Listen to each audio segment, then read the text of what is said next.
नमस्कार, मैं शिनू त्रिपाठी। आपका एक बार फिर से स्वागत है ताज़ा बुलेटिन न्यूज़ पर। जैसा कि आज हम आपको बता दें कि आज विश्व कैंसर दिवस है।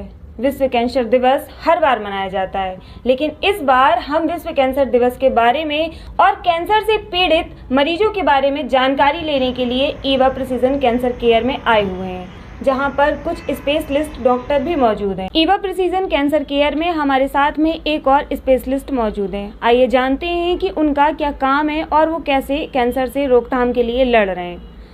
सर, आपका ताज़ा बुलेटिन न्यूज़ पर स्वागत है। Thank you. सर, हमारे ताज़ा बुलेटिन न्यूज़ में उपस्थित दर्शकों को कृपया अपना परिचय दीजिए। मेरा नाम डॉक्टर विशाल बंसल है। मैं एक सर्जिकल ऑन्कोलॉजिस्ट हूँ, जिसको हम कैंसर सर्जन भी कहते हैं। जिन कैंसर्स का इलाज ऑपरेशन के द्वारा संभव है, तो मैं उस तरह के ऑपरेशन करता हूँ। जी धन्यवाद।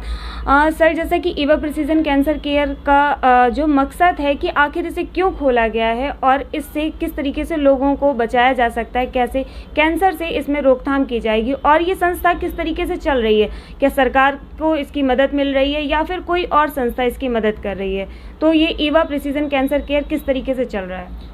ईवा प्रिसीजन कैंसर केयर एक कॉम्प्रिहेंसिव कैंसर सेंटर है।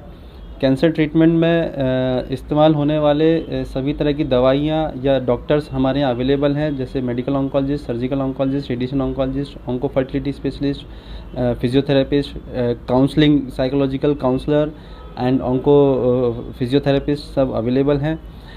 ईवा प्रिसीजन कैंसर केयर खोलने के पीछे जो मकसद है वो है affordable cancer care with convenience.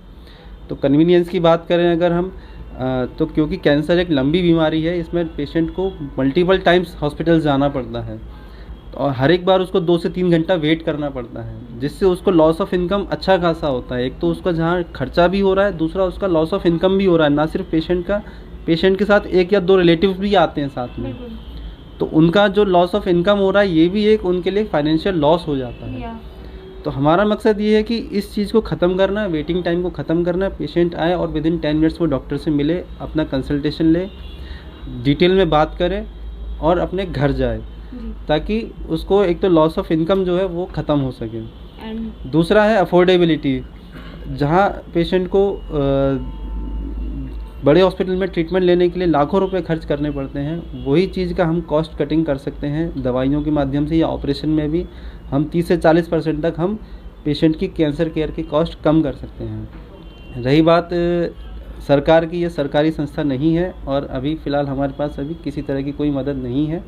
ये हम अपने ही लेवल पे एफर्ट कर रहे हैं, जितना हम पेशेंट को बेनिफिट दे पाएँ उतना हम देने की कोशिश कर रहे हैं। ओके, तो ईवा प्रिसीजन कैंसर केयर का मेन मकसद ये है कि वो लोगों का टाइम के साथ साथ में पैसा भी बचा रहा है, कम पैसों में कम समय में वो उसे अच्छी फैसिलिटीज़ प्रदान कर रहा है। सर, कैंसर जैसे कि हम देख रहे हैं कि कैंसर इस टाइम पे इंडिया में तो काफ़ी बढ़ रहा है, तो इसकी रोकथाम के लिए आप हमारे दर्शकों को क्या मैसेज देना चाहेंगे? कैंसर की रोकथाम के बेसिकली 3 पहलू होते हैं।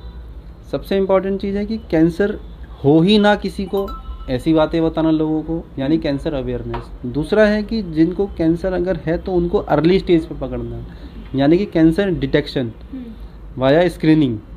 तीसरा है कि जिनको कैंसर हो चुका है उनको जल्दी ट्रीटमेंट करके ठीक करना।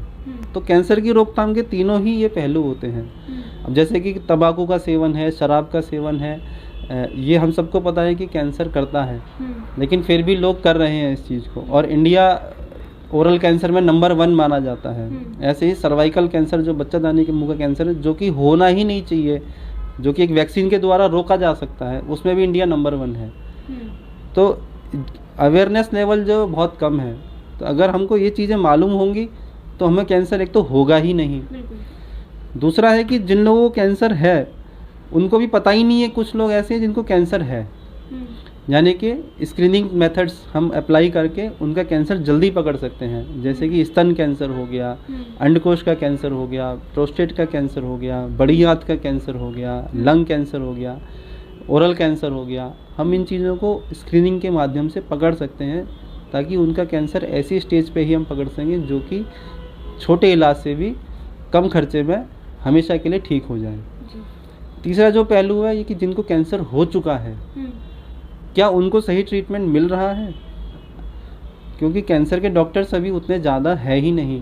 जी बिल्कुल। तो कैंसर जो लोगों को हो रहा है वो उनको भी अभी सही ट्रीटमेंट नहीं मिल रहा है, तो ये भी एक इम्पॉर्टेंट एस्पेक्ट है, क्योंकि पेशेंट कैंसर के जो मृत्यु दर है वो इतनी ज़्यादा क्यों है, क्योंकि वो सही डॉक्टर्स के पास पहुंच ही नहीं पा रहे हैं। बहुत ही कम पेशेंट्स हैं जो सही डॉक्टर्स के पास पहुंच पा रहे हैं। तो अगर उनका ट्रीटमेंट भी सही समय पे सही जगह हो जाए तो वो भी हमेशा के लिए ठीक हो सकते हैं। तो हम इन तीनों चीज़ों को ध्यान में रख के कैंसर की रोकथाम कर सकते हैं। जी धन्यवाद सर, ताज़ा बुलेटिन न्यूज़ के साथ जुड़ने के लिए और हमारे दर्शकों को इतनी अच्छी जानकारी देने के लिए।